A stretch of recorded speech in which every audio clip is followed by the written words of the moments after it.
السلام عليكم ورحمة الله وبركاته. الحمد لله رب العالمين. اللهم صل على محمد وعلى آل محمد. يا أيها الذين آمنوا اتقوا الله حق تقاته ولا تموتن إلا وأنتم مسلمون. പ്രിയമുള്ള വിശ്വാസികളെ, സഹോദരങ്ങളെ, സഹോദരിമാരെ, അള്ളാഹുവിൻ്റെ കൽപ്പനകൾ ജീവിതത്തിൻ്റെ എല്ലാ സന്ദർഭങ്ങളിലും കഴിവിൻ്റെ പരമാവധി സൂക്ഷിച്ച് പാലിച്ച് ജീവിതത്തെ ക്രമീകരിക്കണം, ചിട്ടപ്പെടുത്തണമെന്ന് ഉണർത്തുകയാണ്, ഉപദേശിക്കുകയാണ്. വിശുദ്ധ റമദാനിൽ വ്യത്യസ്തങ്ങളായ വിഷയങ്ങളെ സംബന്ധിച്ച് കേൾക്കാനും വിശുദ്ധ ഖുർആനിൻ്റെയും നബി സല്ലല്ലാഹു അലൈഹി വസല്ലമയുടെയും അധ്യാപനങ്ങളുടെ അടിസ്ഥാനത്തിൽ അറിവ് സ്വായത്തമാക്കാനും വേണ്ടിയാണ് ഇത്തരത്തിലുള്ള സദസ്സുകളിൽ നാം എല്ലാവരും സംഗമിക്കുന്നത്. അല്ലാഹു സുബ്ഹാനഹു വ തആല നമ്മിൽ നിന്ന് സ്വീകരിക്കുമാറാകട്ടെ. ഇവിടെ സൂചിപ്പിക്കപ്പെട്ടതുപോലെ അസ്സകാത്ത് വസ്സദഖ, സകാത്തിൻ്റെയും സ്വദഖയുടെയും ശ്രേഷ്ഠതകളെ സംബന്ധിച്ചാണ് ഇൻഷാ അല്ലാഹ് ചുരുങ്ങിയ സമയത്തിനകം പ്രധാന ചില കാര്യങ്ങൾ നിങ്ങളുടെ ശ്രദ്ധയിൽപ്പെടുത്താനുള്ളത്. അല്ലാഹു സുബ്ഹാനഹു വ തആല പൂർത്തിയാക്കാനുള്ള തൗഫീഖ് പ്രദാനം ചെയ്യുമാറാകട്ടെ. ഈ രണ്ട് പദങ്ങളും, അഥവാ അസ്സകാത്ത് എന്നതും അസ്സദഖ എന്നതും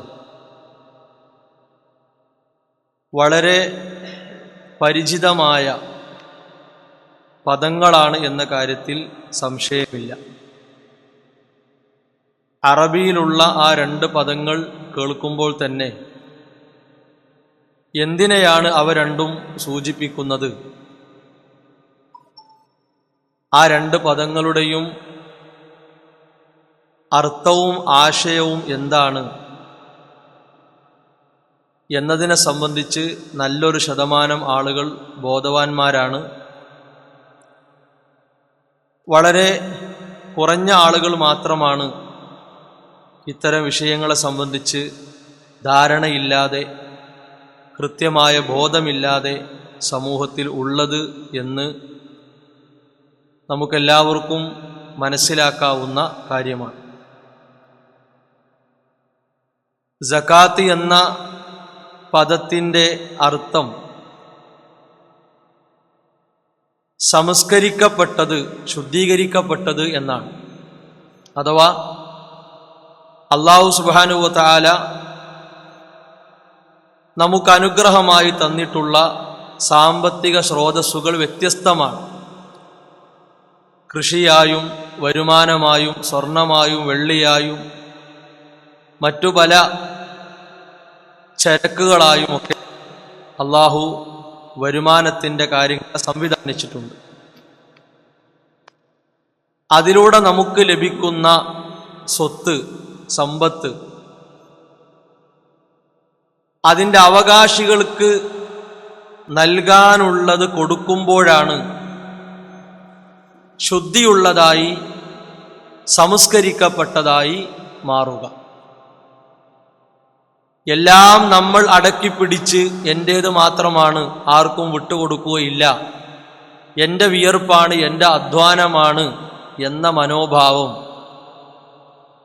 നമുക്ക് വരുമാനമായി കിട്ടിയതിനോട് പാടില്ല എന്നതാണ്. സകാത്ത് കൊടുക്കാൻ അർഹതപ്പെട്ട ഒരാളാണെങ്കിൽ അതിൻ്റെ അവകാശികൾക്ക് കൊടുത്ത് തീർക്കുമ്പോഴാണ് ആ ബാധ്യത നിർവഹിക്കപ്പെട്ട ആളായി അയാൾ മാറുക. അല്ലെങ്കിൽ അർഹതയില്ലാത്തത് ഭക്ഷിക്കുന്ന, അഥവാ പരലോകത്ത് അയാൾക്ക് തന്നെ എതിരായി വരും, അയാളെ സമ്പാദ്യം അയാൾക്ക് എതിരായി വരും. ഇവിടെ അടക്കി പിടിച്ചതാണ്, പക്ഷേ പരലോകത്ത് അയാൾക്ക് എതിരായി ആ സമ്പത്ത് വരും എന്നാണ്. അത്രയും ഗൗരവകരമായ നിലക്ക് വിശുദ്ധ ഇസ്ലാം മുന്നറിയിപ്പ് തന്നിട്ടുള്ള ഇസ്ലാമിൻ്റെ 5 സ്തംഭങ്ങളിൽ ഒന്നാണ് സക്കാത്ത് എന്നുള്ളത്. അത് നിർബന്ധമായും കൊടുക്കേണ്ടതാണ്. ഒരാൾക്ക് ഇഷ്ടമുണ്ടെങ്കിൽ കൊടുക്കും, ഇല്ലെങ്കിൽ കൊടുക്കുകയില്ല എന്ന നിലപാട് സക്കാത്തിനോട് പാടില്ല. അതുപോലെ തന്നെ നിർണയിക്കപ്പെട്ട ഇനങ്ങൾക്കാണ് സക്കാത്ത് കൊടുക്കേണ്ടത്. ഇന്ന ഇന്ന വസ്തുക്കൾക്ക്, ഇന്ന ഇന്ന കാര്യങ്ങൾക്ക് എന്നുണ്ട്. അതാണ് സക്കാത്തായി പോകേണ്ടത്. അതുപോലെ തന്നെ അതിൻ്റെ അവകാശികളെയും വിശുദ്ധ ഖുർആൻ പഠിപ്പിച്ചിട്ടുണ്ട്. 8 അവകാശികളെ ഖുർആൻ എണ്ണി പറഞ്ഞു. ആ 8 അവകാശികളിൽ നമുക്കിടയിൽ കുടുംബത്തിലാകട്ടെ, നാട്ടിലാകട്ടെ, പരിസരങ്ങളിലാകട്ടെ കൂടുതലായി കാണപ്പെടുക ആദ്യ 2 ഇനങ്ങൾ ഇന്നമസ്സദഖാതു ലിൽ ഫുഖറാഇ വൽ മസാകീൻ, അഥവാ ഒന്നുമില്ലാത്ത, മര്യാദക്ക് വീടില്ലാത്ത, അതേപോലെ ഉടുക്കാൻ വസ്ത്രമില്ലാത്ത, ഭക്ഷണമില്ലാത്ത, ഒന്നുമില്ലാത്ത ആൾ, അതാണ് ഫഖീർ എന്ന് പറഞ്ഞാൽ. എല്ലാ സമയത്തും ആവശ്യക്കാരനായിട്ടുള്ള ആളാണ്. രണ്ടാമത്തത് മിസ്കീനാണ്. ഒന്നുമില്ലാത്തവനല്ല, എന്തൊക്കെയോ അയാൾക്കുണ്ട്, പക്ഷേ മതിയായത്തക്ക രൂപത്തിലല്ല. അയാളുടെ ജീവിതത്തെ നല്ല നിലയിൽ കൊണ്ടുപോകാൻ തരപ്പെട്ട നിലക്കല്ല കാര്യങ്ങൾ ഉള്ളത്. അതാണ് രണ്ടാമത്തെ വിഭാഗം. ഇവരെയാണ് നമ്മൾ കൂടുതൽ നമുക്കിടയിൽ കാണുക. മൂന്നാമത്തെ ഒരു വിഭാഗം കടം, ന്യായമായ നിലക്ക് കടം കൊണ്ട് കുടുങ്ങിയ ആളുകളുണ്ടാകും. ഇങ്ങനെ 8 ഇനങ്ങളിൽ പ്രധാനമായും 3 ഇനങ്ങളെ നമുക്കിടയിൽ വ്യാപകമായി തന്നെ കാണാം. ഏതായിരുന്നാലും ഖുർആൻ എണ്ണി പറഞ്ഞ 8 ഇനങ്ങളിലേക്കാണ് സക്കാത്തിന്റെ വിഹിതം എത്തേണ്ടത്. സക്കാത്തുമായി ബന്ധപ്പെട്ട് പ്രധാനമായും അറിഞ്ഞിരിക്കേണ്ട കാര്യങ്ങളാണ്. സ്വതക്ക എന്നത് പൊതുവായ ധർമ്മം, മൊത്തത്തിലുള്ള ധർമ്മത്തിനാണ് സ്വതക്ക എന്ന് പറയുക. നമുക്ക് ഇഷ്ടമുള്ളത് ധർമ്മമായി കൊടുക്കാം. പൈസ കൊടുക്കാം, വസ്തുക്കൾ കൊടുക്കാം, സംവിധാനങ്ങൾ കൊടുക്കാം, സൗകര്യങ്ങൾ കൊടുക്കാം. എന്താണോ നമ്മുടേതായി വരുമാനത്തിനായും അല്ലാതെയും ഒക്കെ നമ്മൾ ഉപയോഗിക്കുന്ന എന്തൊക്കെ വസ്തുക്കളുണ്ടോ അതെല്ലാം നമുക്ക് സ്വതക്കയായി കൊടുക്കാം. അത് നിർബന്ധമാക്കപ്പെട്ട ഒന്നല്ല, സക്കാത്ത് പോലെ നിർബന്ധമാക്കപ്പെട്ട ഒന്നല്ല. അതുപോലെ തന്നെ ഇത്ര വിഭാഗങ്ങൾക്ക് എന്ന നിലക്കും നിർണയിക്കപ്പെട്ടിട്ടില്ല.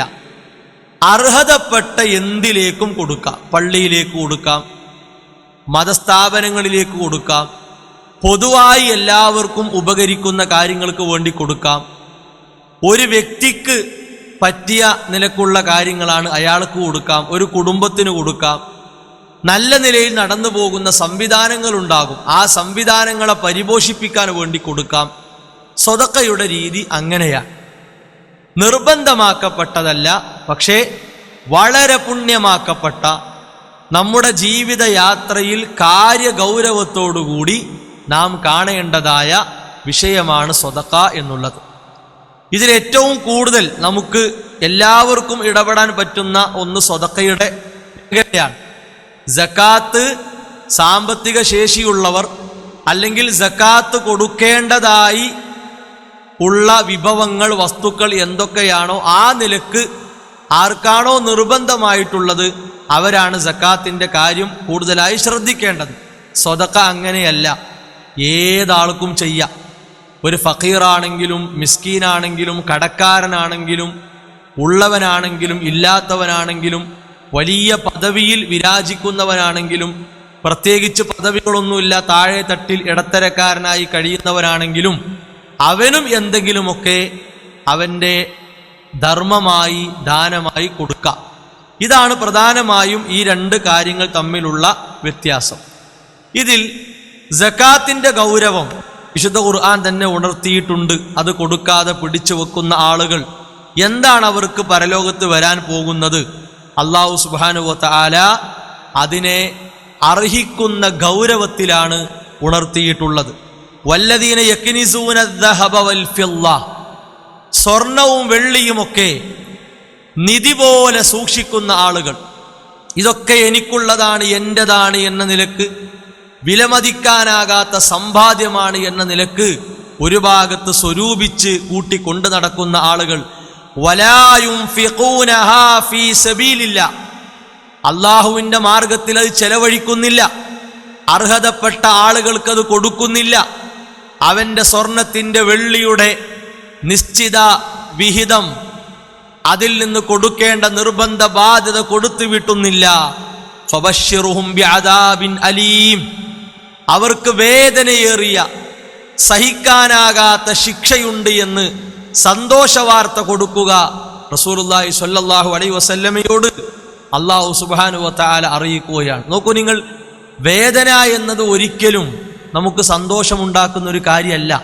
അങ്ങനെ ആരും പറയില്ല വേദന എനിക്ക് ഭയങ്കര സന്തോഷമാണ്, ഭയങ്കര ആനന്ദമാണ് എന്നാരും പറയില്ല. വേദനയുടെ ഒരു പ്രകൃതം അതാണ്. വേദനയുള്ള ശിക്ഷ കൊണ്ട് സന്തോഷവാർത്ത അറിയിക്കുക പ്രവാചകരെ എന്ന് പറയുമ്പോൾ അതിൽ എല്ലാം ഉണ്ട്. അഥവാ എല്ലാ അർത്ഥത്തിലും അവർക്ക് നാശമാണ്, അവർക്ക് ഇളിഭ്യതയാണ്, ഒരു പരിഹാസം അവർ അനുഭവിക്കാൻ പോവുകയാണ്. ആ നിലക്ക് അല്ലാഹു സുബ്ഹാനഹു വ തആല അത് അറിയിച്ചു. മാത്രവുമല്ല, യൗമ യുഹ്മാ അലൈഹാ ഫീ നാരി ജഹന്നം ഫതുഖ്വാ ബിഹാ ജബാഹും വജുനൂബുഹും വളുഹൂറുഹും, പരലോകത്ത് അവരുടെ മുഖത്ത്, അവരുടെ പാർശ്വങ്ങളിൽ, അവരുടെ പുറം ഭാഗത്തൊക്കെ ഇസ്തിരിയുടെ രൂപത്തിൽ ഒരു ചുട്ടുപഴുത്ത വസ്തുവായി വന്ന് ശരീരമാസകലം അതിങ്ങനെ തേച്ച് അതിങ്ങനെ തടവിക്കൊണ്ടിരിക്കും എന്നാണ്. എന്നിട്ട് പറയും ഹാദാമാ കനസ്തും ലി അൻഫുസിക്കും, നിനക്ക് സ്വന്തമെന്ന നിലക്ക് നീ വാരിക്കൂട്ടി വെച്ച നിധിയാണ് ഞാൻ. സ്വർണവും വെള്ളിയുമൊക്കെ പച്ചയായി സംസാരിക്കുക. ഇവിടെ എങ്ങനെയായി? ഇത് എന്റേതാണ്, ഇത് എനിക്കുള്ളതാണ്, ഇത് ഞങ്ങൾക്കുള്ളതാണ്, ഇത് ഞങ്ങളുടേതാണ് എന്ന പ്രയോഗങ്ങളിലൂടെ അവകാശവാദം നടത്തിയ ആളുകളുടെ അവസ്ഥയാണിത്. പരലോകത്ത് അവരോട് പച്ചയായി പറയും, നിനക്ക് വേണ്ടിയല്ലേ നീ എന്നെ സമ്പാദിച്ചത്, നിനക്ക് വേണ്ടിയല്ലേ നീ എന്നെ സ്വരൂപിച്ചത്, അതുകൊണ്ട് നിനക്ക് അർഹതപ്പെട്ട ചൂട് ശിക്ഷ ഞാൻ തരികയാണ്. നരകശിക്ഷ അല്ലാഹു സുബ്ഹാനഹു വ തആല അവർക്ക് ഒരുക്കിയിട്ടുണ്ട് എന്നാണ്. ഫദൂഖൂ മാ കുൻതും തക്നിസൂൻ, നിങ്ങൾ നിധിയായി സ്വരൂപിച്ചതുകൊണ്ട് നന്നായി നിങ്ങൾ സുഖിച്ചോളൂ, നന്നായി നിങ്ങൾ ആസ്വദിച്ചോളൂ. പരലോകത്ത് വെച്ച് അല്ലാഹു സുബ്ഹാനഹു വ തആല പറയും. ഇതിന്റെ മറ്റൊരു വശം നോക്കൂ നിങ്ങൾ. ഇവിടെ ദുന്യാവിൽ എല്ലാ സുഖത്തിനും വേണ്ടിയാണല്ലോ ഇതൊക്കെ സമ്പാദിച്ചു കൂട്ടിയത്. ദുന്യാവിലെ സമാധാനത്തിനും സ്വസ്ഥതക്കും വേണ്ടിയാണല്ലോ ഇതൊക്കെ വാരിക്കൂട്ടിയത്. ഇവിടെ ആസ്വദിക്കാനും ആനന്ദിക്കാനും വേണ്ടിയാണല്ലോ സ്വർണവും വെള്ളിയുമാകുന്ന ചരക്കുകളെ നമ്മുടേതാക്കി വെച്ചത്. അതേ ആളുകളോട് അല്ലാഹു സുബ്ഹാനഹു വ തആല പരലോകത്ത് വെച്ച് പറയും, നന്നായി സുഖിച്ചോ, നന്നായി ആനന്ദിച്ചോ, നന്നായി സുഖമെടുത്തോ. എന്തുകൊണ്ട്? കത്തിജ്വലിക്കുന്ന നരകത്തീ കൊണ്ടാണ്. എന്ത് സുഖ സഹോദരങ്ങളെ തീ കൊണ്ടുണ്ടാകുക? ഇവിടെ ദുന്യാവിൽ നരകച്ചൂടിന്റെ ഒരംശം അതാണ് നമ്മൾ അനുഭവിക്കുന്നത്.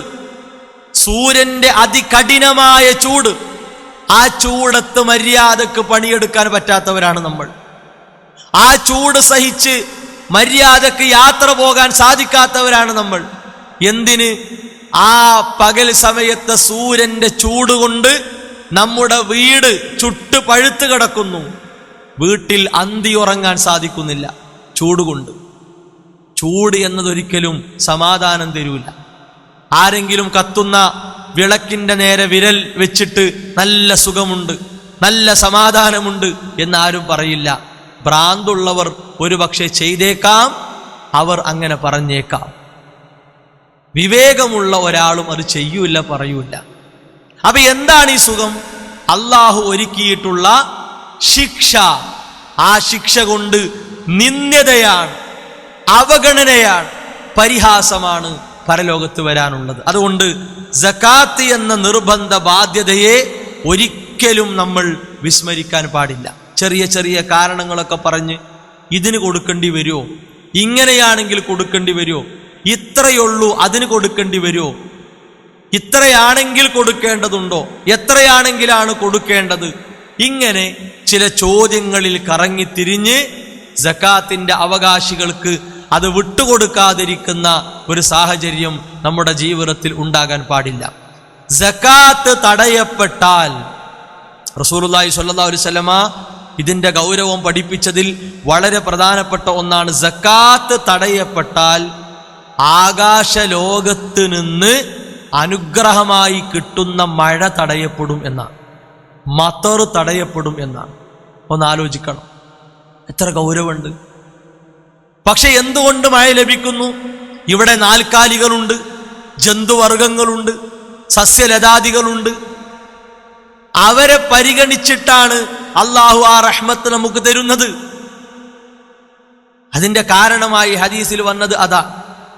അതുപോലെ തന്റെ വരുമാനത്തിന്റെ സക്കാത്ത് കൃത്യമായി കൊടുത്തവർ എവിടെയുണ്ടെങ്കിലും അവരിലേക്ക് അള്ളാഹുവിന്റെ റഹ്മത്ത് എത്തും എന്നാണ്. എവിടെയുണ്ടെങ്കിലും, അതും ഹദീസിൽ കാണാം. തന്റെ കൃഷിയിടം, ആ കൃഷിയിടത്തിൽ നിന്ന് കിട്ടുന്ന വരുമാനത്തിന് കൃത്യമായി സക്കാത്ത് കൊടുത്തു വരുന്ന ഒരു കർഷകൻ, ആ കർഷകന്റെ കൃഷിക്ക് വളരാൻ ആവശ്യമായ വെള്ളം അത് മേഘം ഉരുണ്ടുകൂടി ആ കൃഷി എവിടെയാണോ അവിടെ ചെന്ന് മഴയായി പെയ്ത ചരിത്രങ്ങളുണ്ട്. അതൊക്കെ എന്തിനാണ്? ഇത് റബ്ബിന്റെ, അഥവാ നിർബന്ധമായി കൊടുക്കേണ്ടത് കൊടുത്താൽ അള്ളാഹു നമുക്ക് തരാനുള്ളത് അവൻ കണക്കാക്കിയത് മുടങ്ങാതെ തടയപ്പെടാതെ നമ്മിലേക്ക് എത്തും എന്നതാണ്. അതുകൊണ്ട് അതിൻ്റെ അവകാശികൾക്ക് ശരിയായ സംവിധാനത്തിലൂടെ അതിന് ഒരു ആമിലുണ്ടാകും, അത് ശേഖരിക്കാനും അതിൻ്റെ കണക്കും കാര്യങ്ങളും നോക്കാനുമൊക്കെയുള്ള സംവിധാനം ഉണ്ടാകും. ആ സംവിധാനങ്ങളെ വേണ്ട രൂപത്തിൽ പരിഗണിച്ച് അതിൻ്റെ അവകാശികൾക്ക് അത് കൃത്യമായി എത്തുന്ന രീതി ആ വിഷയത്തിൽ കൈവരിക്കാൻ വിശ്വാസികളായ ഓരോരുത്തരും പരിശ്രമിക്കണം. ഇനി സ്വതക്ക എന്നത് കുറച്ചധികമായി ആളുകൾ ശ്രദ്ധിക്കുന്ന ഒരു കാര്യമാണ്. സക്കാത്ത് പോലെയല്ല. സക്കാത്ത് ഒരു ഹൗല്, ഒരു വർഷം എത്തിയാലാണ്. റമദാൻ എന്നത് സക്കാത്തിന് വേണ്ടിയുള്ള ഒരു മാസമല്ല. അങ്ങനെ ആരും മനസ്സിലാക്കേണ്ടതില്ല. എന്താണ് സക്കാത്തിന്റെ പിന്നെ സമയം ഏതാണ്? അഥവാ നമ്മുടെ നീക്കിയിരിപ്പിന് ഒരു ഹൗൽ, ഒരു വർഷം തികയുക. ഇപ്പൊ ഉദാഹരണം, റബീഉൽ അവ്വലിൽ ശേഖരണം തുടങ്ങിയിട്ടുണ്ട്. അപ്പൊ അടുത്ത റബീഉൽ അവ്വൽ വരുമ്പോഴാണ് അതിൻ്റെ ഒരു ഹൗൽ, ഒരു വർഷം തികയുക. ആ തികയുമ്പോൾ അതിൻ്റെ അളവ് എത്രയാണോ അതനുസരിച്ച് കൊടുക്കണം. എന്നാൽ റമദാനിൽ പൂർവികർ ഒരുപാട് പുണ്യങ്ങൾക്കുള്ള അവസരമാണല്ലോ. അതുകൊണ്ട് റമദാൻ കഴിഞ്ഞാൽ ഒന്നുകിൽ ശവ്വാലിലായിരിക്കും സക്കാത്ത് കൊടുക്കേണ്ടത്, അല്ലെങ്കിൽ ശഅബാനിലായിരിക്കും. അപ്പൊ അതിനെ റമദാനിലേക്ക് ചേർക്കുന്നു. എന്തിന്? കൂടുതൽ കൂലി കരഗതമാക്കാൻ. അതാണ് റമദാൻ വരുമ്പോൾ സക്കാത്തുമായി ബന്ധപ്പെട്ട കാര്യങ്ങളും ചർച്ചകളുമൊക്കെ മറ്റു മാസങ്ങളെക്കാൾ വ്യാപകമാകാനുള്ള കാരണം. അപ്പോ ഒരു വർഷം തികഞ്ഞാൽ അതിൻ്റെ നിസാബ് അളവെത്തിയിട്ടുണ്ടോ കൃത്യമായി അതിൻ്റെ അവകാശികൾക്ക് അത് കൊടുക്കാൻ വിശ്വാസികൾ സന്നദ്ധരാകണം.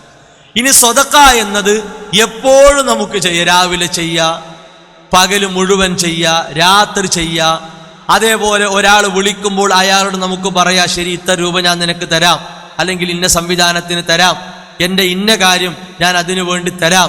ഇങ്ങനെ നമുക്ക് ഫോണിലൂടെ, എഴുത്തിലൂടെ, സംസാരത്തിനിടയിൽ, ഇരിക്കുമ്പോൾ, നടക്കുമ്പോൾ, കിടക്കുമ്പോൾ, പകലിൽ, രാത്രി ഒക്കെ ദിനേന, ആഴ്ചകളിൽ, മാസങ്ങളിൽ, ദിനേന എപ്പോഴും നമുക്ക് ചെയ്യാവുന്ന ഒരു വലിയ കാര്യമാണ് സ്വതക്ക എന്നുള്ളത്. അത് റബ്ബിന്റെ മാർഗത്തിൽ ചെലവഴിക്കലാണ്. എന്താണ് ചെലവഴിക്കല്? സ്വതക്കക്കായി നമുക്കൊരു വരുമാനം ഉണ്ടാവില്ല, അങ്ങനെ എവിടെയില്ല. മറിച്ച് നമുക്ക് വരുമാനമായി കിട്ടുന്നത് എന്താണോ അതിൽ നിന്നാണ് സ്വതക്ക കൊടുക്കേണ്ടത്. ആളുകൾ ഇങ്ങനെ പറയും, എന്താ കൊടുക്കുക, എവിടുന്നാ കൊടുക്കുക, എങ്ങനെ കൊടുക്കുക, ഒന്നുമില്ല കയ്യിൽ. എന്താ കൊടുക്കേണ്ടത്? അധ്വാനിച്ച് കിട്ടിയത്. എത്ര കൊടുക്കേണ്ടത്? സാധിക്കുന്നത്. എന്തിനാ കൊടുക്കേണ്ടത്? നല്ല നിലയിലുള്ള നന്മയിലുള്ള കാര്യങ്ങൾക്കാണ് കൊടുക്കേണ്ടത്. ഒരാൾക്ക് 700 രൂപയാണ് വരുമാനം, ഒരാൾക്ക് 1000 രൂപയാണ് വരുമാനം, ഒരാൾക്ക് 3000 ഒരു ദിവസം വരുമാനം, അതിലേറെയുണ്ട് ലക്ഷങ്ങളൊക്കെ ദിനേന വരുമാനം കിട്ടുന്ന ആളുകളുണ്ട്. അപ്പൊ അവർക്ക് വരുമാനമായി കിട്ടുന്നതിൽ നിന്ന് 100,000, 50,000, 200,000, 500,000, 1000, 10,000 എത്രയാണോ ഉള്ളത് അത് ചെലവഴിക്കുക എന്നതാണ്. വിശുദ്ധ ഖുർആൻ ഈ വിഷയത്തിൽ ഒരുപാട് നിർദ്ദേശങ്ങൾ നമുക്ക് നൽകിയിട്ടുണ്ട്. അല്ലാഹു സുബ്ഹാനഹു വ തആല വിശ്വാസികളെ വിളിച്ചുകൊണ്ട് യാ അയ്യുഹല്ലദീന ആമനൂ, അല്ലയോ വിശ്വാസികളെ, അൻഫിഖൂ, നിങ്ങൾ ചെലവഴിക്കുക, മിമ്മാ റസഖ്നാകും, നിങ്ങൾക്ക് തിന്നാൻ നൽകിയതിൽ നിന്ന്. റസഖ്ന, റിസ്ഖ് എന്ന് പറഞ്ഞാൽ അന്നമായി തന്നത്. അതെന്താണെങ്കിൽ അത് കച്ചവടത്തിലൂടെ, കൃഷിയിലൂടെ, അധ്യാപനത്തിലൂടെ, വാഹനങ്ങൾ ഓടിച്ചുകൊണ്ട്, പാടത്ത് പണിയെടുത്തുകൊണ്ട്, എങ്ങനെയാണെങ്കിൽ അങ്ങനെ കിട്ടിയതിൽ നിന്ന് നിങ്ങൾ ചെലവഴിക്കണം. എപ്പോൾ ചെലവഴിക്കണം? മിൻ ഖബിലി അൻ യഅതിയ യൗമുൻ, ഒരു ദിവസം നിങ്ങൾക്ക് വന്നെത്തും മുമ്പ്. ആ ദിവസം വന്നെത്തിയാലോ ലാ ബൈഉൻ ഫീഹി വലാ ഖുല്ലത്തുൻ വലാ ശഫാഅ, കച്ചവടത്തിന് നേരല്ല, അതേപോലെ സാഹോദര്യ ബന്ധങ്ങൾക്ക് വിലയില്ല, ശുപാർശക്ക് അവിടെ പരിഗണനയില്ല. പിന്നെ ഒന്നും നോക്കിയിട്ട് കാര്യമില്ല. മരണം വന്നെത്തും മുമ്പാണ്.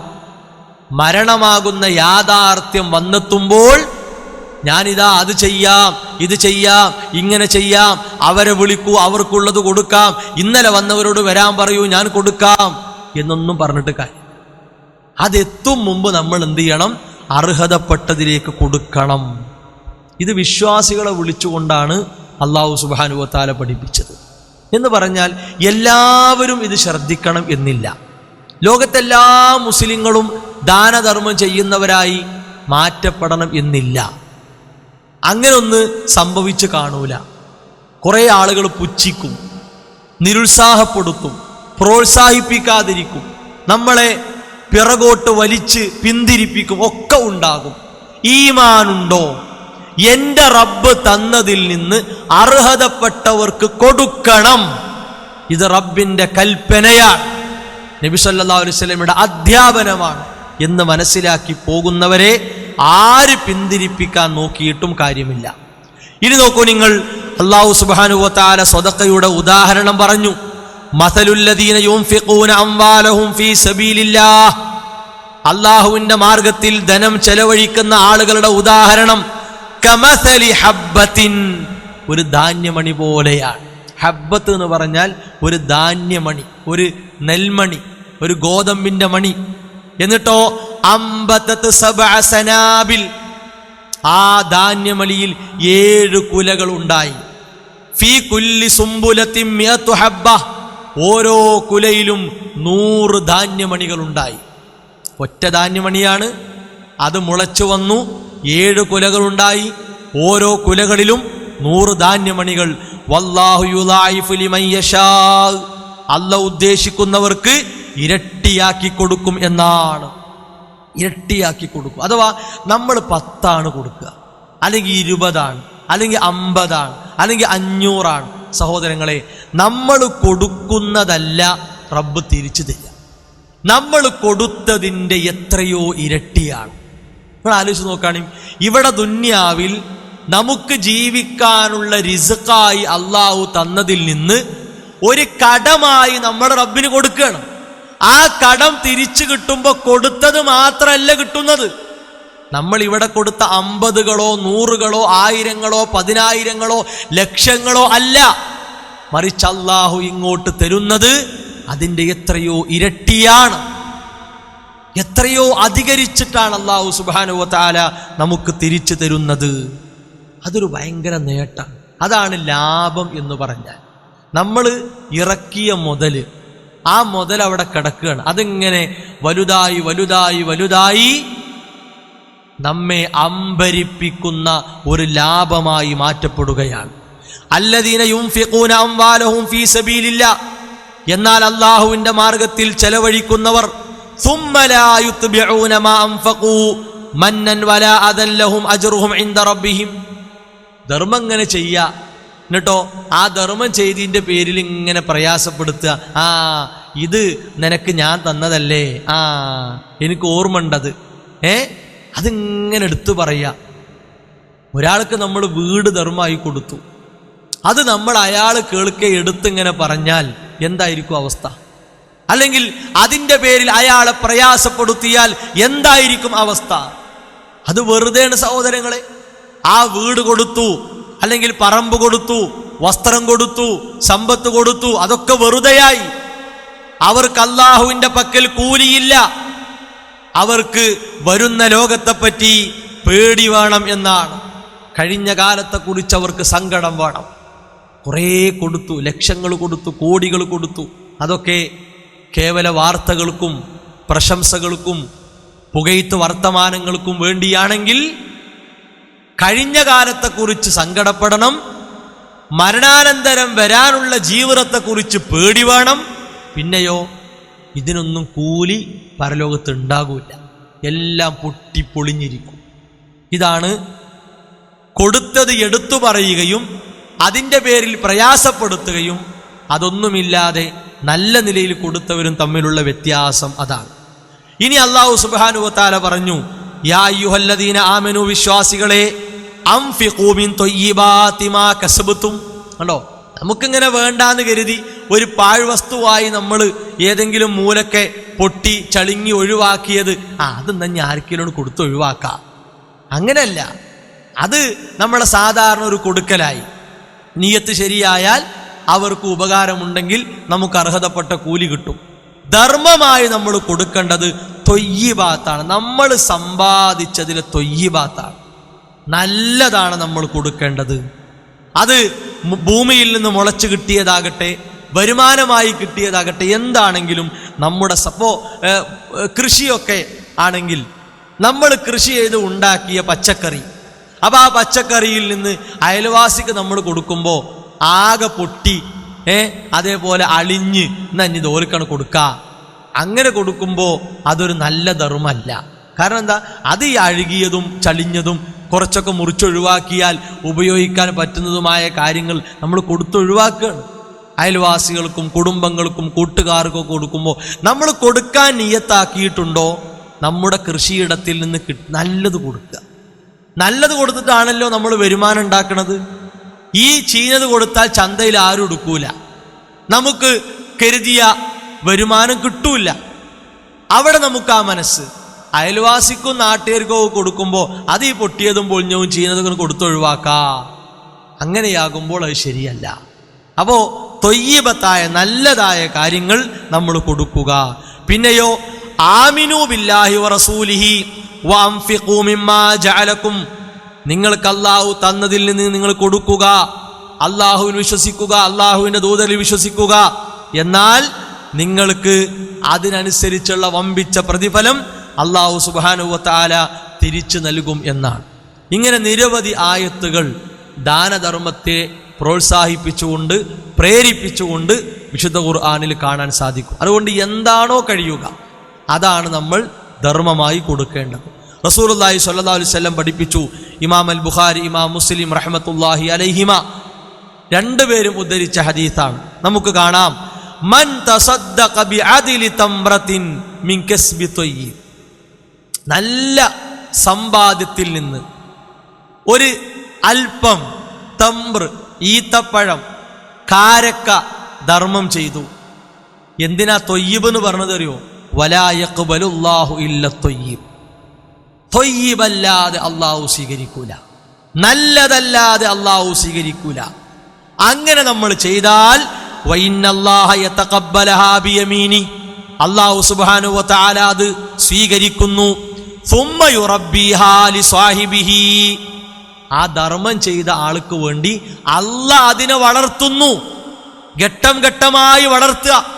നമ്മൾ കഴിഞ്ഞ റമദാന് കൊടുത്തതാകും, അല്ലെങ്കിൽ ഏതോ പണ്ട് കൊടുത്തതാകും, അത് തീർന്നിട്ടില്ല. നമ്മൾ തിന്നു തീർത്ത പോലെ, ധരിച്ചു തീർത്ത പോലെ, ദൂർത്തടിച്ചു തീർത്ത പോലെ അത് തീർന്നിട്ടില്ല. അള്ളാഹ്ക്ക് വേണ്ടി കൊടുത്തത് അള്ളാഹ് അതിനെ വളർത്തി പരിപാലിക്കുകയാണ്.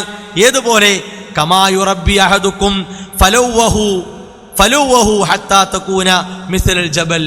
ഒരാള് തൻ്റെ ഫലൂവിനെ അഥവാ തൻ്റെ ഒരു ചെറിയ മൃഗക്കുട്ടിയെ അതിനെ ശരിക്ക് വളർത്തി പരിപാലിച്ചു വരുന്ന പോലെ, എന്നിട്ടോ പർവ്വത സമാനമാക്കി, മിസ്ലൽ ജബൽ, പർവ്വത സമാനമാക്കി അല്ലാഹു സുബ്ഹാനഹു വ തആല വെക്കും എന്ന് റസൂലുള്ളാഹി സ്വല്ലല്ലാഹു അലൈഹി വസല്ലമ നമ്മളെ പഠിപ്പിക്കുക. ഇത് വേണ്ടതാണോ അല്ല ഒഴിവാക്കേണ്ടതാണോ നമ്മൾ ആലോചിക്കണം. വിശ്വാസികളെ സംബന്ധിച്ചിടത്തോളം ഒരായത്തോ ഒരു ഹദീസോ കേൾക്കുമ്പോഴേക്ക് അവർക്കത് പെട്ടെന്ന് ബോധ്യപ്പെടും. പെട്ടെന്ന് അതിൻ്റെ ഫലം, അതിൻ്റെ മധുരം അവർക്ക് ഉൾക്കൊള്ളാൻ സാധിക്കും. ഇനി നോക്കൂ, നിങ്ങൾ ധർമ്മം ചെയ്യുന്ന ആളുകളെ സംബന്ധിച്ച് റസൂലുള്ളാഹി സ്വല്ലല്ലാഹു അലൈഹി വസല്ലം പറയുന്നു. ഇമാം അൽ ബുഖാരി, ഇമാം മുസ്ലിം റഹ്മത്തുള്ളാഹി അലൈഹിമ രണ്ടുപേരും ഉദ്ധരിച്ച ഹദീസാണ്. മാമി യൗമിൻ യുസ്ബിഹുൽ ഇബാദ്, ഒരു ദിവസവും ഇല്ല അടിമകൾക്ക് നേരം വെളുക്കുന്നതായി, ഫീഹി ഇല്ലാ മലക്കാനി യൻസിലാനി, രണ്ട് മലക്കുകൾ ഇറങ്ങി വരികയാണ്. എല്ലാ സുബഹിലും പ്രഭാതത്തിലും നടന്നുകൊണ്ടിരിക്കുന്ന, ഇന്നും നടന്ന, ഇൻഷാ അല്ലാഹ് നാളെയും നടക്കുന്ന, ഇന്നലെയും സംഭവിച്ച ഒരു യാഥാർത്ഥ്യമാണ്. രണ്ട് മലക്കുകൾ ഇറങ്ങി വരിക. എന്താ അവരെ പണി? ഫയഖൂലു അഹദുഹുമാ, അവരണ്ടിൽ ഒരാൾ പ്രാർത്ഥിക്കുന്നു, അല്ലാഹുമ്മ ഗ്തി മുൻഫിഖൻ ഖലഫാ, അല്ലാഹ് ചെലവഴിക്കുന്ന ആൾക്ക് നാഥാ നീ കൊടുത്തുകൊണ്ടേയിരിക്കും. അവന് ഇനിയും കൊടുക്കല്ല, കാരണം കിട്ടിയാൽ കൊടുക്കണം എന്ന മനസ്സുള്ളവനാണ്. ഒരു മലക്ക് കൊടുക്കുന്നവന് വേണ്ടി പ്രാർത്ഥിക്കുക. നിങ്ങൾ ആലോചിച്ച് നോക്കാണി, അള്ളാഹുവിൻ്റെ കൽപ്പനകൾക്ക് എതിര് പ്രവർത്തിക്കാത്ത മലക്ക് നമുക്ക് വേണ്ടി പ്രാർത്ഥിക്കുക. അത് അള്ളാഹുവിൻ്റെ തീരുമാനത്തിൽപ്പെട്ടതാണ്. നമ്മുടെ കൂട്ടത്തിൽ എത്ര ആൾക്ക്, സഹോദരങ്ങളെ സഹോദരിമാരെ, ആ പ്രാർത്ഥന അതിനുള്ള അർഹത കിട്ടി? ലോകത്ത് കോടാനുകോടി മനുഷ്യരിൽ എത്ര ശതമാനം ആളുകൾക്കാണ് ഈ അർഹത കിട്ടുക? നമ്മളുണ്ടല്ലോ പലരോടും ഒന്ന് പ്രാർത്ഥിക്കുകൊണ്ടു, അല്ലേ? ഒരു പള്ളിക്ക് കൊടുത്താൽ നിങ്ങൾ പ്രാർത്ഥിക്കുകൊണ്ടു, ഒരു മദ്രസക്ക് കൊടുത്താൽ നിങ്ങൾ പ്രാർത്ഥിക്കുകൊണ്ടു, ഒരു സ്ഥാപനത്തിന് കൊടുത്താൽ പ്രാർത്ഥിക്കുകൊണ്ടു, ഒരു വ്യക്തിക്ക് കൊടുത്താൽ പ്രാർത്ഥിക്കണം കേട്ടോ എന്നല്ലേ പറയല്? നമ്മളെപ്പോലെയുള്ള ഒരു മനുഷ്യന്റെ പ്രാർത്ഥനയ്ക്ക് നമ്മൾ കെഞ്ചിയാണ്, നമ്മൾ യാചിക്കുകയാണ്. സഹോദരങ്ങളെ, നമുക്കറിയാത്ത ഒരു മലക്ക് നമുക്ക് വേണ്ടി പ്രാർത്ഥിക്കും. രണ്ടാമത്തെ മലക്ക് വയഖൂലുൽ ആഖർ അല്ലാഹുമ്മ അഗ്തി മുംസികൻ തലഫാ, അല്ലാഹ് കൊടുക്കാത്ത ആൾക്ക്, പിടിച്ചു വെക്കുന്ന ആളുണ്ടല്ലോ, അയാൾക്ക് നാഥാ നീ കൊടുക്കരുത്, തലഫ നാശം കൊടുക്കല്ല. അർഹതപ്പെട്ടവൻ ചോദിച്ചു വരുമ്പോൾ, അർഹതപ്പെട്ടവൻ്റെ കാര്യം നമ്മെ തേടി വരുമ്പോൾ അവിടെ ഒരു പിശുക്കനാകുക, അവിടെ പിടിച്ചു വെക്കുന്നവനാകുക ഒരിക്കലും പാടില്ല. ചില ആളുകളിലൊക്കെ നല്ല നിലയിൽ കാണപ്പെടാറുള്ള സ്വഭാവം എന്താ അറിയോ? ചോദിക്കുമ്പോഴേക്ക് പോക്കറ്റിൽ കൈയിട്ട് എന്താണോ ഉള്ളത് അതിങ്ങനെ വാരിനടുത്ത് കൊണ്ടുപോയി കൊടുത്താൽ അത് എത്ര എണ്ണി കൊണ്ടുപോയിക്കോളി. ആലോചിച്ചു കാണി, അത് ചിലപ്പോൾ 10,000 ഉണ്ടാവും, ചിലപ്പോൾ 5,000 ഉണ്ടാവും, ചിലപ്പോൾ 1000 ഉണ്ടാവും. എടുത്തോളി.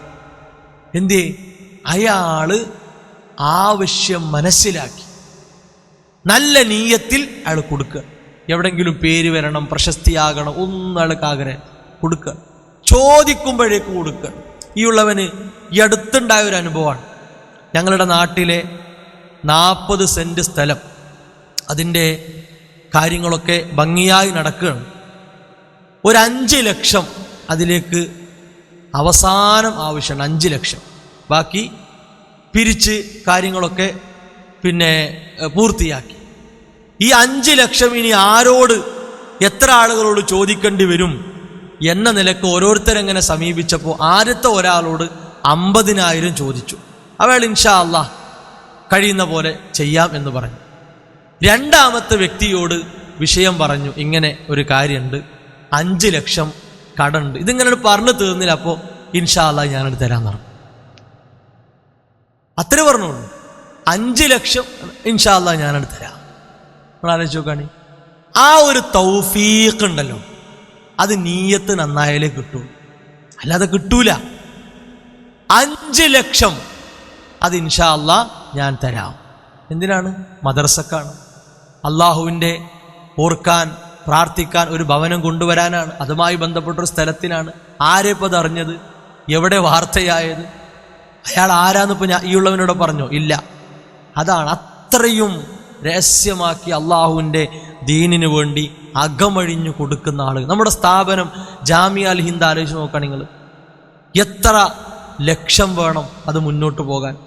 7 കോടി വേണം ഒരു വർഷം ആ സ്ഥാപനം പോകണമെങ്കിൽ 7 കോടി വേണം. ആലോചിച്ചോളൂ, എങ്ങനെ ഇത് കിട്ടിയത്? 7 കോടി കിട്ടുന്ന എന്ത് വരുമാനാണ് നമ്മുടെ സ്ഥാപനത്തിനും സംവിധാനത്തിനും ഉള്ളത്? ഇല്ല. ഇവിടെ ഇരിക്കുന്ന അതേപോലെ ലോകത്തിൻ്റെ പല ഭാഗത്തുമുള്ള ഒരുപാട് സാധാരണക്കാർ അവരുടെ വിയർപ്പിൻ്റെ വിഹിതം വളരെ നല്ല നീയത്തോടുകൂടി അവർ വേണ്ടപ്പെട്ടവരെ ഏൽപ്പിക്കുന്നു. അതുകൊണ്ട് എന്താ? ഖുർആൻ മനഃപ്പാഠമാക്കുന്ന, ഹദീസുകൾ മനഃപ്പാഠമാക്കുന്ന, അഖീദ പഠിക്കുന്ന, മതവിധികൾ കൈകാര്യം ചെയ്യാൻ പ്രാപ്തിയുള്ള നല്ല പണ്ഡിതന്മാർ, നേതൃനിരയിൽ നിർത്താൻ പറ്റിയ നല്ല പക്വതയുള്ള ആളുകൾ അവരെ സമൂഹത്തിന് ഒരു സമ്പത്തായി കിട്ടുന്നു. അങ്ങോട്ട് കൊടുത്ത നാണയം, നോട്ട് എന്ന സമ്പത്തിന് പകരം കിട്ടണം എന്താ? ദീന് പഠിച്ച, ദുന്യാവിലെ പ്രശ്നങ്ങളെ പക്വതയോടെ കൈകാര്യം ചെയ്യാൻ പ്രാപ്തി നേടിയ നല്ല നല്ല പണ്ഡിതന്മാരെ സമൂഹത്തിലേക്ക് കിട്ടും. എത്ര ആ ധർമ്മം തരുന്ന എത്ര ആളുകളെ നമുക്കറിയില്ല. പക്ഷേ അവർ ചോദിക്കുമ്പോഴേക്ക്, ഇപ്പൊ ഈ റമദാൻ ഇൻഷാ അല്ലാഹ് നമ്മുടെ സ്ഥാപനത്തിൻ്റെ കളക്ഷൻ വിശാലമാക്കാനുള്ള സമയമാണ്. അതിൻ്റെ പണികളിൽ പ്രവർത്തകർ ഏർപ്പെട്ട സമയമാണ്. അള്ളാഹു തൗഫീഖ് പ്രദാനം ചെയ്യുമാറാകട്ടെ. അങ്ങനെയാണ് ഇതൊക്കെ. ഇപ്പൊ ഇവിടെ നമ്മൾ ഇരിക്കുന്ന ഈ സംവിധാനം നോക്കൂ നിങ്ങൾ. ഓരോ നിലക്കും സമ്പത്ത് ഉപയോഗിക്കാൻ അത് ഉണ്ടാവില്ലല്ലോ. ഒരാൾ മുന്നിൽ നിൽക്കാതെ ഇത് നടന്നു കിട്ടൂല. അപ്പൊ ഇങ്ങനെ ഓരോ കാര്യങ്ങൾ അള്ളാഹുവിൻ്റെ ദീനിനു വേണ്ടി, അതിൻ്റെ വളർച്ചയ്ക്ക് വേണ്ടി ലോകത്തിൻ്റെ പല ഭാഗത്തും ഉണ്ടായി. അതൊക്കെ ധർമ്മത്തിൻ്റെ അനന്തര ഫലങ്ങളാണ്. റസൂലുള്ളാഹി സ്വല്ലല്ലാഹു അലൈഹി വസല്ലം പറഞ്ഞു, അയ്യുഹന്നാസ് തസദ്ദഖൂ, ജനങ്ങളെ നിങ്ങൾ ധർമ്മം ചെയ്തോളി, അതുണ്ടാവുള്ളൂ. നമ്മളിവിടെ വെട്ടിപ്പിടിച്ചതും രേഖയാക്കി വെച്ചതും ഒപ്പിട്ട് സീലൊക്കെ വെച്ച് റെഡിയാക്കി ഭദ്രമാക്കി വെച്ചത് ഒന്നും ഉണ്ടാവില്ല. ഒരാൾ മരിച്ചാൽ അടുത്ത അവകാശികൾ വരികയാണ്. എന്നാലോ അള്ളാഹുവിൻ്റെ മാർഗത്തിലേക്ക് നമ്മൾ കൊടുത്തത് അവിടെ പച്ചയായി ഉണ്ടാവും. അത് ഉണങ്ങിപ്പോകൂല, ഞുരുമ്പിച്ച് തീരൂല, അത് വാടിക്കരിഞ്ഞു പോവുകയില്ല. നഷ്ടമില്ലാത്ത കച്ചവടത്തിൻ്റെ ലാഭമായി അതവിടെ നമ്മളെ കാത്തിരിക്കുകയാണ്. പെണ്ണുങ്ങളോട് പ്രത്യേകം റസൂലുള്ളാഹി സ്വല്ലല്ലാഹു അലൈഹി വസല്ലം പറഞ്ഞു, യാ മഅശറൻ നിസാ തസദ്ദഖ്ന, പെണ്ണുങ്ങളെ നിങ്ങൾ നല്ലോണം കൊടുത്തോളിയും, നരകത്തിൽ കൂടുതലായി നിങ്ങളെ കാണുന്നു എന്ന് റസൂലുള്ളാഹി സ്വല്ലല്ലാഹു അലൈഹി വസല്ലമ സ്ത്രീകളെ പ്രത്യേകം വിളിച്ചു പറഞ്ഞു. അവരും അതിൽ വലിയ ആവേശം കാണിക്കണം. ഉള്ളത് കയ്യിൽ ചുരുട്ടി വെക്കുകയല്ല, അത് കൊടുക്കാനുള്ള മനസ്സ് വേണം. റസൂലുള്ളാഹി സ്വല്ലല്ലാഹു അലൈഹി വസല്ലം പറഞ്ഞു, അല്ലാഹു തആല പറഞ്ഞതായ ഖുദ്സിയായ ഹദീസാണ്. അല്ലാഹു തആല പറഞ്ഞു, ഇമാം അൽ ബുഖാരി, ഇമാം മുസ്ലിം റഹ്മത്തുള്ളാഹി അലൈഹിമ രണ്ടുപേരും ഉദ്ധരിച്ച ഹദീസാണ്, അൻഫിഖ് യബ്ന ആദം, ആദമിന്റെ സന്തതിയെ നീ ചെലവഴിച്ചോ, നീ കൊടുത്തോ, എന്നാൽ നിനക്കും ചെലവഴിക്കപ്പെടും. ഇന്ന് നമ്മൾ കൊടുത്താൽ സഹോദരങ്ങളെ, നാളെ നമുക്ക് വേണ്ടി മറ്റുള്ളവർ തരേണ്ടി വരും. അതങ്ങനെയാണ്, അതിൻ്റെ യാഥാർത്ഥ്യം അതാണ്. ഇന്ന് നമ്മൾ അള്ളാഹിൻ്റെ മാർഗത്തിൽ കൊടുത്താൽ, നല്ല നിയ്യത്തിൽ കൊടുത്താൽ, പല നിലക്കും നമുക്കത് തിരിച്ച് ഇങ്ങോട്ട് അള്ളാഹു സുബ്ഹാനഹു വ തആല തരും. ഇനി ഇവിടെ കിട്ടിയില്ല, എവിടെ നമ്മളെ കാത്തിരിക്കുന്നത്? മരണാനന്തര ലോകത്താണ്. നോക്കൂ നിങ്ങൾ, ഒരുപക്ഷെ നമ്മൾ വീട്ടുകാര്യങ്ങൾക്ക് വേണ്ടി ചെലവഴിച്ചതിൻ്റെ കണക്ക് നമ്മളെടുത്തുണ്ടാവും. ഈ മാസം എത്രയായി, കറണ്ട് ബില്ല് ഇത്ര, അതേപോലെ വാഹനത്തിൻ്റെ കേടുപാടുകൾ തീർക്കാൻ ഇത്ര, ഫീസ് വകയായി ഇത്ര, ഇങ്ങനെയൊക്കെ ഉണ്ടാവും. ഇത്രയും കാലം നമ്മൾ ധർമ്മം ചെയ്തതിൻ്റെ കണക്ക് ആരെങ്കിലും എവിടെയെങ്കിലും എഴുതി വെച്ചിട്ടുണ്ടോ? ഒരു സാരഥിയും കാണുന്നില്ല. വേണമെങ്കിൽ ഒരു അറിവിന് വേണ്ടി ചിലപ്പോൾ ഇത്ര ഇതിനാണ് കൊടുത്തത്, അങ്ങനെ വല്ല കണക്കും ഉണ്ടാകും എന്നല്ലാതെ മൊത്തത്തിൽ ഞാൻ ഇത്ര കൊടുത്തു എന്ന് നമുക്കാർക്കും മനസ്സിൽ നിന്ന് പോലും എടുത്തു പറയാൻ കഴിയൂല. അതെന്തുകൊണ്ടാണെന്നറിയോ? നമ്മൾ അള്ളാന്റെ മാർഗത്തിലാണ് കൊടുത്തത്, വേറെ എവിടെയല്ല, അള്ളാന്റെ മാർഗത്തിലാണ്. അപ്പൊ കയ്യും കണക്കൊന്നും നോക്കൂല, നോക്കാൻ പാടില്ല. കാരണം എന്താ? അള്ള തന്നത് അള്ളാഹ് തന്നെ കൊടുക്കുകയാണ്. നോക്കൂ നിങ്ങൾ, ഏറ്റവും നല്ല ഒരു കടം അള്ളാഹുവിന് കൊടുക്കാൻ ആരുണ്ട്? ഖുർആന്റെ ചോദ്യമാണ്. ഖുർആന്റെ ചോദ്യം എന്ന് പറഞ്ഞാൽ അത് അള്ളാന്റെ കലാമാണ്, അള്ളാന്റെ സംസാരമാണ്. അള്ള നമ്മളോട് പച്ചയായി ചോദിക്കുക, ആരാടോ ഒരു നല്ല കടം തരാനുള്ളത്? സഹോദരങ്ങളെ, നമുക്ക് മനസ്സറിഞ്ഞ് പറയാൻ കഴിയണം, അല്ലാ ഞാൻ റെഡിയാണ്, ഞങ്ങൾ റെഡിയാണ്, വേണ്ടുവോളം അല്ലാ എത്രയാണോ വേണ്ടത് അത്ര ഞങ്ങൾ തരാൻ സന്നദ്ധരാണ്. അതുകൊണ്ട് തന്നെ നോക്കൂ നിങ്ങൾ, അള്ളാഹുവിൻ്റെ ദീനിനു വേണ്ടി നിലനിൽക്കുന്ന ഏതെങ്കിലും ഒരു സംരംഭം കടം കൊണ്ട് കുടുങ്ങിയിട്ട് പൂട്ടി ഒഴിവാക്കേണ്ട ഗതികേട് ഉണ്ടായിട്ടുണ്ടോ? ഇല്ല, അങ്ങനെയൊന്നില്ല. ഏതെങ്കിലും ഒരു വഴിക്ക് സഹായം കിട്ടും, ഉറപ്പാണ്. ഏതെങ്കിലും ഒരു വഴിക്ക് സഹായം കിട്ടും. എത്ര ബിസിനസ്സുകളാണ് കടം മറിഞ്ഞ് പൂട്ടേണ്ടി വന്നത്, എത്ര വീടുകളാണ് കടക്കണി കൊണ്ട് വിറ്റൊഴിവാക്കേണ്ടി വന്നത്, എത്ര വാഹനങ്ങളാണ് കടക്കണി കൊണ്ട് പിടിക്കപ്പെട്ടത്, ഇല്ലേ? എന്തൊക്കെയുണ്ട്. പക്ഷേ അള്ളാഹുവിൻ്റെ ദീനിൻ്റെ വളർച്ചക്കാവശ്യമായ ഒരു സംരംഭം ആ നിലക്ക് ഉണ്ടായതായി നമുക്ക് കേൾക്കാൻ കഴിഞ്ഞിട്ടില്ല.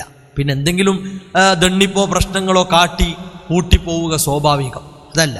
മറിച്ച് ചെലവിന് വകയില്ല എന്ന നിലക്ക് പൂട്ടപ്പെട്ട ഒരു സാഹചര്യം ഉണ്ടായിട്ടില്ല. അതുകൊണ്ട് ഇതിൻ്റെ മഹത്വം മനസ്സിലാക്കി ഇത് ഇരട്ടി പ്രതിഫലം കാക്ഷിക്കേണ്ടതും കിട്ടുമെന്ന് ഉറപ്പുള്ളതുമായ ഒരു കച്ചവടമാണ്, ഒരു കരാറാണ്, ഒരു കടം കൊടുക്കലാണ് എന്ന് മനസ്സിലാക്കി വളരെ ആത്മാർത്ഥമായി ഈ കാര്യത്തിൽ നമ്മൾ ഇടപെടണം. ഇത് രഹസ്യമായി നമ്മൾ നിർവഹിക്കുമ്പോൾ റസൂലുള്ളാഹി സ്വല്ലല്ലാഹു അലൈഹി വസല്ലം പറഞ്ഞല്ലോ, നാളെ അർശിന്റെ തണൽ ലഭിക്കുന്ന 7 വിഭാഗം ആളുകളിൽ ഒരു വിഭാഗം വളരെ രഹസ്യമായി ഗോപ്യമായി ധർമ്മം ചെയ്ത ആളുകളാണ്. അതുപോലെ തന്നെ ഏറ്റവും ആവശ്യമുള്ള സമയത്ത് ഞാനൊരു 100 രൂപ കൊടുത്താൽ, ഒരു 50 കൊടുത്താൽ, എൻ്റെ കയ്യിലുള്ള 1000 കൊടുത്താൽ ഈ പ്രശ്നത്തിന് മതിയാകും എന്ന് മനസ്സിലാക്കി ആ പ്രശ്നത്തെ നികത്താനുള്ള ഇടപെടൽ നമ്മുടെ ജീവിതത്തിൽ ഉണ്ടാകണം. അതുപോലെ പിന്നെ ചെയ്യാം. ഇപ്പൊ ളുഹുറിന് വന്നപ്പോൾ അത് ഇൻഷാ അല്ലാഹ് അസറിന് നോക്കാം, അങ്ങനെയല്ല. അസറിന് നമ്മൾ ഹയാത്തിൽ ഉണ്ടാകും, എന്തുറപ്പാ നമ്മൾ ആലോചിച്ച് നോക്കാണ്. പിന്നെ അതുമല്ല, ളുഹുറിന് കൊടുക്കാൻ നമുക്ക് തോന്നിയ ഒരു തുക ചിലപ്പോൾ അസറിന് കൊടുക്കാൻ തോന്നൂല, അതിന്റെ മൂല്യം കുറയും. അപ്പോൾ എത്രയും വേഗത്തിൽ വളരെ പെട്ടെന്ന് നമ്മൾ ആ കാര്യം വീട്ടണം എന്ന നിലക്കാണ് വിശുദ്ധ ഇസ്ലാമിൻ്റെ അധ്യാപനം. അർഹതപ്പെട്ടവർ കുടുംബത്തിലാണെങ്കിലും അയൽപ്പക്കത്താണെങ്കിലും നാട്ടിലാണെങ്കിലും നമുക്കറിയാത്ത ഒരു സ്ഥലത്താണെങ്കിലും മാനദണ്ഡം അർഹതപ്പെട്ടവർ എന്നതാണ്. അവർക്ക് അത് കൃത്യമായി എത്തിച്ചു കൊടുക്കാനുള്ള ഒരു പരിശ്രമം നമ്മുടെ ജീവിതത്തിൽ ഉണ്ടാകണം. ഈ രൂപത്തിൽ സക്കാത്തിൻ്റെയും സ്വതക്കയുടെയും ഒക്കെ ഫള് മനസ്സിലാക്കി സക്കാത്ത് എന്ന നിർബന്ധ ബാധ്യതയെ കൃത്യമായി കണക്കാക്കി കൊടുക്കാനും സ്വതക്ക എന്ന ഐച്ഛികമായ വളരെ പ്രബലമായ സുന്നത്തായി പഠിപ്പിക്കപ്പെട്ട സ്വഹാബത്തൊക്കെ അബൂബക്കർ റളിയല്ലാഹുവിനു കാണിച്ച ആവേശം, ഉമർ റളിയല്ലാഹുവിനു കാണിച്ച ആവേശം, അതേപോലെ ഉസ്മാൻ റളിയല്ലാഹുവിനു കാണിച്ച ആവേശം, അലി റളിയല്ലാഹുവിനു കാണിച്ച ആവേശം, എല്ലാ സ്വഹാബത്തും നോക്കൂ നിങ്ങൾ, എന്താണോ ഉള്ളത് അത് റബ്ബിൻ്റെ മാർഗത്തിൽ കൊടുത്ത് ചെലവഴിച്ച് അങ്ങനെ പരലോകത്തേക്ക് വേണ്ടി മുതലുണ്ടാക്കിയ, സമ്പാദ്യം സ്വരൂപിച്ച, ഒരുങ്ങി നിന്ന ജീവിത മാതൃകയാണ് അവരിൽ നമുക്കുള്ളത്. നബി സല്ലല്ലാഹു അലൈഹി വസല്ലമ റമദാനിൽ വലിയ മാതൃകയാണ്. അടിച്ചു വീശുന്ന കാറ്റിൻ്റെ വേഗതയിൽ അവിടുന്ന് ഓരോ കാര്യത്തിലും ഇടപെട്ടിരുന്നു എന്നാണ്. അതിനാൽ കഴിയുന്നത്ര സാധിക്കുന്ന പോലെ നമ്മൾ ഈ കാര്യങ്ങളിലൊക്കെ ശ്രദ്ധ കൊടുക്കുക. നമ്മുടെ മക്കൾക്ക് അത് പ്രേരണയാകുന്ന, പ്രോത്സാഹനമാകുന്ന രൂപത്തിൽ നമ്മൾ ഇടപെടുക. ഭാര്യമാർക്ക് ധർമ്മത്തിന് വേണ്ടത് നമ്മളവരെ ഏൽപ്പിക്കുക. ഞാൻ കൊടുത്തിട്ടുണ്ടെന്നല്ല, നീയും കൊടുത്തോ എന്ന നിലക്ക് അവരെ ഏൽപ്പിക്കുക. ഇങ്ങനെ എല്ലാ അർത്ഥത്തിലും നാളെ പരലോകത്ത് വലിയ ഒരു സമ്പാദ്യമായി മുതൽക്കൂട്ടായി നമുക്ക് ലഭിക്കുന്ന രൂപത്തിൽ ഈ കാര്യങ്ങളെ മനസ്സിലാക്കാനും ഉൾക്കൊള്ളാനും നാം ഓരോരുത്തരും സന്നദ്ധരാവുക. അല്ലാഹു സുബ്ഹാനഹു വ തആല അതിനുള്ള സൗഭാഗ്യം നമുക്ക് പ്രദാനം ചെയ്യുമാറാകട്ടെ. നമ്മുടെ ജീവിതത്തിൽ വന്ന ചെറുതും വലുതുമായ അബദ്ധങ്ങൾ അല്ലാഹു സുബ്ഹാനഹു വ തആല വിട്ടുപുറത്ത് മാപ്പാക്കി തരുമാറാകട്ടെ. ലാ ഇലാഹ ഇല്ലല്ലാഹ് മുഹമ്മദ് റസൂലുള്ളാഹ് മരണം വരെ മുറുകെ പിടിച്ചുകൊണ്ട് ജീവിക്കാനുള്ള സൗഭാഗ്യം അല്ലാഹു നമുക്ക് പ്രദാനം ചെയ്യുമാറാകട്ടെ. വസല്ലല്ലാഹു അലാ മുഹമ്മദ് വഅലാ ആലിഹി വഅസ്ഹാബിഹി അജ്മഈൻ വൽഹംദുലില്ലാഹി റബ്ബിൽ ആലമീൻ. സുബ്ഹാനകല്ലാഹുമ്മ വബിഹംദിക് അഷ്ഹദു അൻ ലാ ഇലാഹ ഇല്ല അൻത അസ്തഗ്ഫിറുക വഅതൂബു ഇലൈക്.